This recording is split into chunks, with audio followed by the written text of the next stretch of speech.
నా అభిమానులు అయితేనే మేము నాకు ఇవ్వడం ఇంకా నాలో కసిని పెంచింది. అంతే అంటున్నాను, అందుకే అన్నాను నా 2 innings ఇక్కడ మొదలైందని.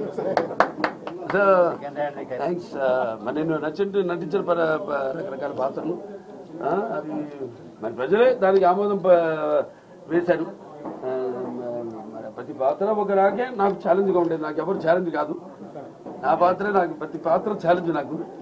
ఆ ఛాలెంజ్లో నాకు నేనే అంతకంటాను. ఏంటి వీటికి అంతా తెలుసా అనుకుంటారు కొంతమంది నన్ను చూసి. నాకంటే తెలుసుకునేంత గొప్ప విద్య ఇంక వేరేది లేదని నేను అంటాను. అంటే నా గురించి నేనే తెలుసుకుంటున్నాను. సో ఎప్పుడు మనిషి ఒక దాంతో ఒక స్థాయితో తృప్తి పడటం కాదు, ఆ పైన ఇంకా ఇస్తున్నారు అవకాశం. దాన్ని ఇంకా ఎలా మనల్ని మనం పదును పెట్టుకోవాలి అన్న ఒక తపన ఉండాలి. ఆ తపనే నన్ను నడిపిస్తుంది. అదే పుణ్య దంపతుల అమ్మగారు నాన్నగారు ఆశీస్సులు, ఆ కళమ్మ తల్లి ఆశీస్సులు, ప్రేక్షక దేవుల ప్రోత్సాహం. తప్పకుండా అండి, వస్తుంది కూడా.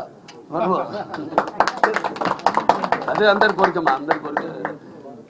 అప్పటిదాకా అది వచ్చేదాకా కూడా నాకు ఈ పద్మభూషణ్ ఇవన్నీ నేను అంటాను కదా, ఇప్పుడు పదవులకు నేను అలంకారం కానీ పదవులు నాకు అలంకారం కాదని.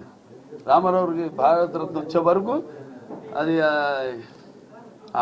రావాలని వస్తుంది తప్పకుండా. అది అలాగే ఉంటుంది. ఆకలి